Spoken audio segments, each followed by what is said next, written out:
Assalamualaikum warahmatullahi wabarakatuh. Selamat pagi anak-anakku semua.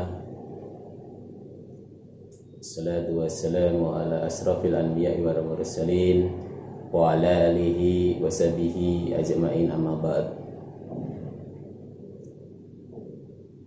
Puji syukur kehadirat Allah Subhanahu wa taala atas limpahan karunia, taufik dan hidayahnya kepada Allah Subhanahu wa taala. Salawat dan salam untuk junjungan Nabi besar kita Muhammad sallallahu alaihi wasallam. Selamat pagi anak-anak. Di kesempatan pada pagi hari ini Pak Yono mau memberikan pelajaran SKI khusus kelas 5 di pelajaran yang pertama. Pelajaran pertama ini peristiwa hijrah Nabi sallallahu alaihi wasallam ke Yasrib. Yang A, Nabi Muhammad sallallahu alaihi wasallam hijrah ke Yasrib bertepatan pada tahun ke-11 kenabian. Rasulullah ditemuin oleh 6 orang dari suku Khazraj. Ini dari Yasrib, melakukan baiat masuk Islam dan Rasulullah sangat mendukungnya. Di tahun ke-12 kenabian, Rasulullah ditemuin 12 orang, di mana 10-nya dari suku Khazraj, yang 2-nya dari suku Aus. Ini melakukan pertemuan di Aqabah. Ke-12 orang ini melakukan baiat, di mana isi baiatnya kurang lebih sebagai berikut: tidak menyekutukan Allah, tidak berdusta, tidak mencuri, tidak membunuh,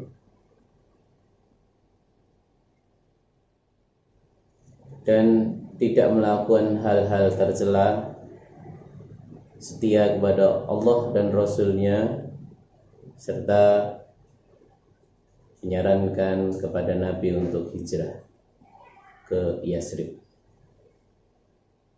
Di tahun ke-13 kenabian Muhammad ini ditemuin 75 orang dari Yasrib menghendaki Nabi Muhammad hijrah, nanti akan menjaga, membela di Yasribnya nanti. Orang Quraisy pada kesempatan ini merasa kecewa, sehingga melakukan pertemuan di Darul Nahwa untuk merencanakan pembunuhan. Faktor-faktor penyebab hijrah Rasulullah ke Madinah.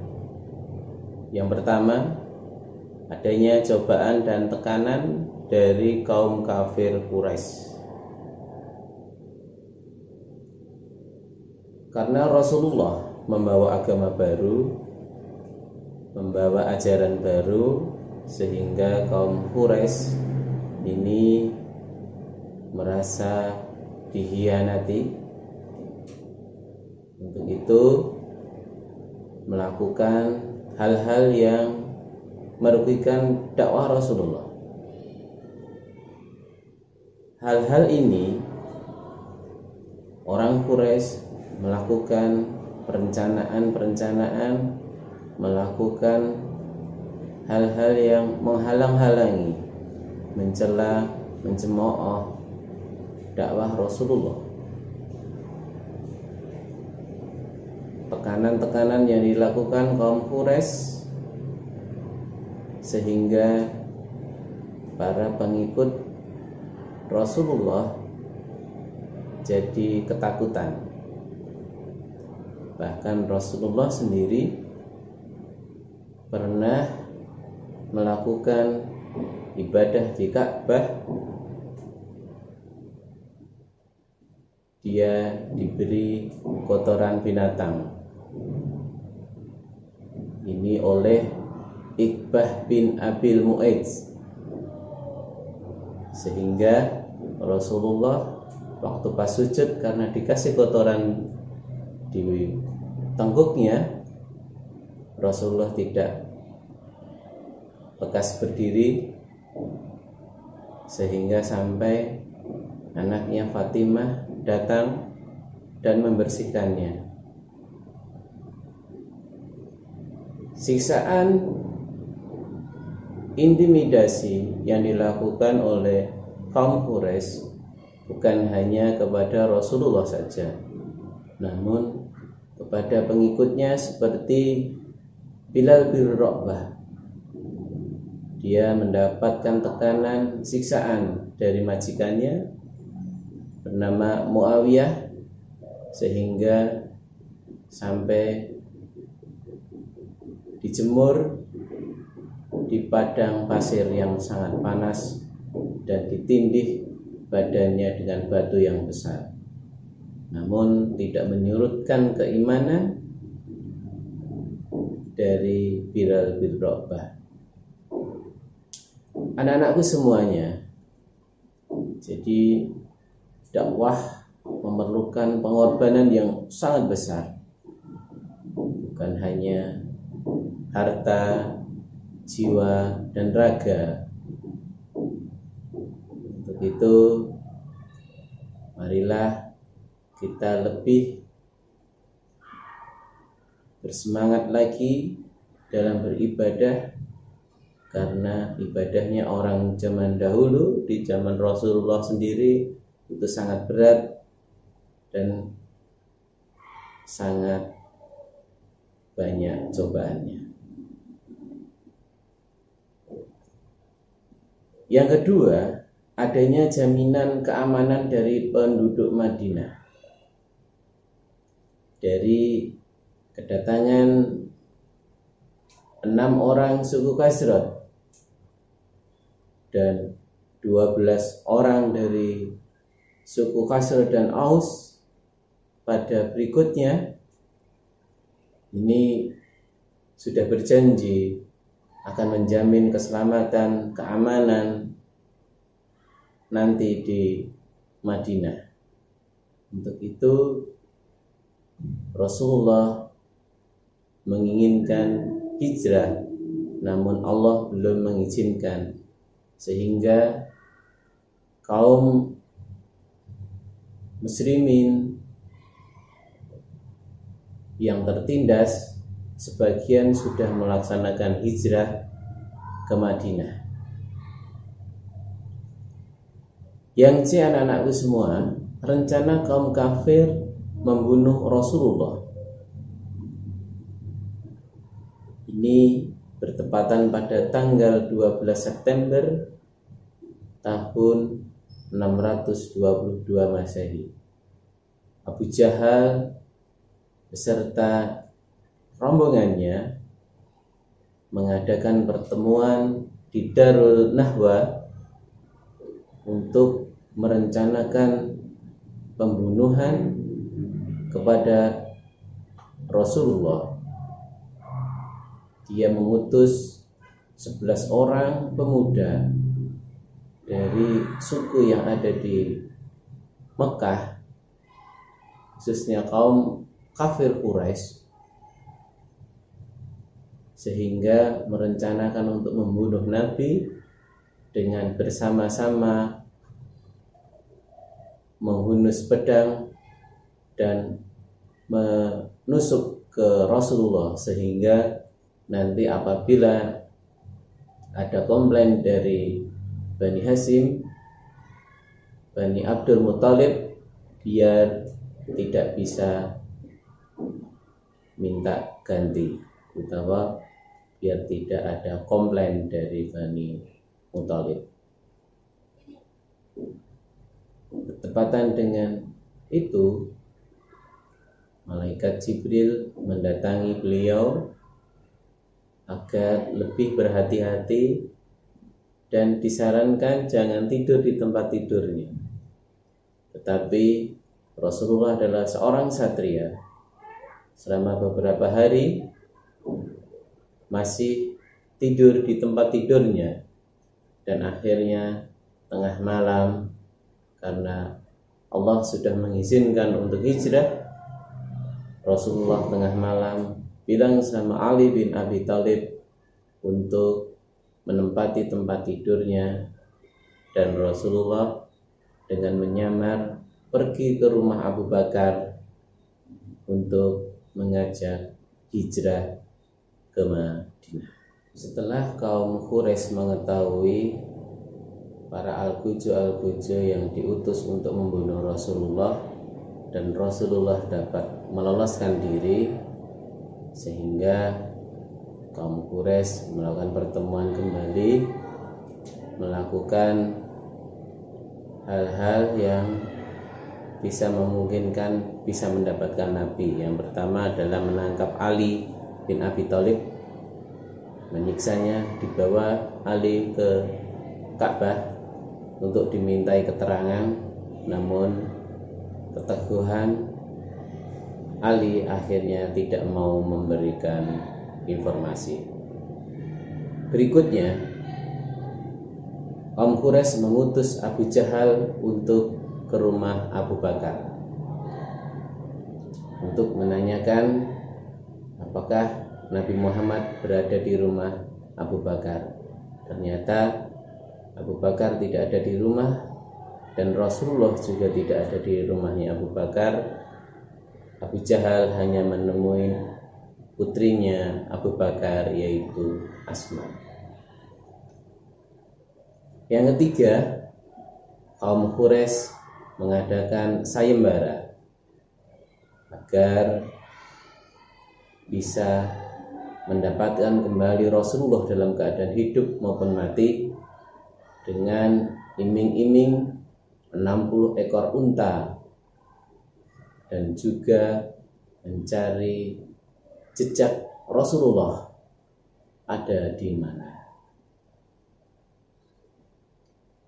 Itu tadi anak-anakku semua. Dan berikutnya adalah perjalanan Rasulullah dari rumah Abu Bakar menuju ke Gua Sur.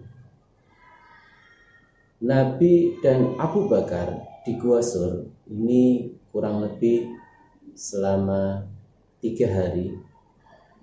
Abu Bakar mendampingi beliau dalam perjalanan sampai kaki Rasulullah bengkak, terluka, sehingga Abu Bakar menggendong Rasulullah sampai di Gua Sur. Abu Bakar menyingkirkan batu-batu yang ada di sekeliling gua. Namun apa yang terjadi? Di situ ada ular, dan Abu Bakar sampai digigit ular itu. Di dalam perjalanan tadi, Abu Bakar sampai takut nanti sewaktu-waktu ada yang ngejar. Dan akhirnya udah sampai di dalam gua pun ternyata orang Quraisy dapat mendekati Gua Sur. Namun Allah memberi bantuan dengan di mulut gua sudah ada sarang burung dan sarang laba-laba sudah banyak di situ, sehingga para al-Qujo Quraisy yang mencari Rasulullah beranggapan bahwa ini tidak mungkin di gua sini Rasulullah dan Abu Bakar ada di dalam. Ternyata para Quraisy tadi meninggalkan gua, dan Abu Bakar beserta Rasulullah berada di dalam gua tadi selama 3 hari, dan dijenguk sama dikasih perbekalan oleh anaknya Abu Bakar Asma, anak-anakku semuanya, perjalanan ke Madinah tadi bersamai atau sebagai penunjuk jalan, Abu Bakar menyewa Abdullah, dan di perjalanan ada orang yang melihat rombongan Rasulullah dan Abu Bakar. Dia melaporkan kepada Suraqah, dan Suraqah merasa ada rombongan Rasulullah. Dia mengambil kudanya, menaikinya, dan mengejar rombongan Rasulullah. Namun apa yang terjadi di dalam perjalanan tadi, karena dikejar oleh Suraqah, Abu Bakar pun jadi takut. Dia selalu melihat ke belakang. Suraqah sudah mau dekat, namun apa yang terjadi? Kudanya Suraqah terpental, jatuh, dan Suraqah jadi jatuh dan sakit. Akhirnya naik lagi, dikejar lagi. Sudah mau dekat rombongan Rasulullah, jatuh lagi Suraqah. Berikut lagi, naik lagi, dan jatuh lagi. Dan akhirnya Suraqah menyerah, dan Suraqah memberikan perbekalannya untuk Nabi melaksanakan perjalanan kembali ke Madinah. Setelah tiba di Quba, yaitu 10 km dari Madinah, Rasulullah singgah di rumah Habib bin Hamdan, sedangkan Abu Bakar disinggah di Habib bin Ashaf. Ini sampai nunggu rombongan dari keluarga Abu Bakar yang dipimpin oleh Ali bin Abi Thalib. Itu tadi perjalanan Rasulullah dari Gua sampai ke Quba, dan akhirnya rombongan datang di Madinah dan diterima oleh keluarga yang ada di Madinah begitu sangat antusias dan gembira karena kedatangan Rasulullah dan Abu Bakar beserta rombongan. Anak-anakku semua, ini dapat kita ambil hikmah peristiwa hijrah Rasulullah SAW. Yang pertama, terbentuknya semangat perjuangan untuk berjihad, mengorbankan nyawa sekalipun. Yang kedua, harus adanya ikhtiar dan strategi untuk meraih tujuan. Yang ketiga, diperolehnya melakukan tipu daya agar dapat menyelamatkan diri. Yang keempat, perlu ditampilkan tokoh-tokoh muda. Yang kelima, perlu adanya teman setia yang rela berkorban. Yang keenam, Allah selalu menolong seorang hamba yang berjuang demi menunaikan ajaran agamanya. Demikian tadi pelajaran pertama untuk kelas 5. Mudah-mudahan bermanfaat. Silahkan untuk dibaca kembali, dibuka kembali buku paketnya, dan setelah materi ini nanti Pak Yono akan memberikan tugas melalui Google Form. Silahkan untuk diisi dan dikirim kembali. Demikian, apabila ada salah dan kurangnya dari saya pribadi, Pak Yono mohon maaf. Apabila ada benarnya itu dari Allah Subhanahu wa taala. Wabillahi taufiq wal hidayah. Assalamualaikum warahmatullahi wabarakatuh.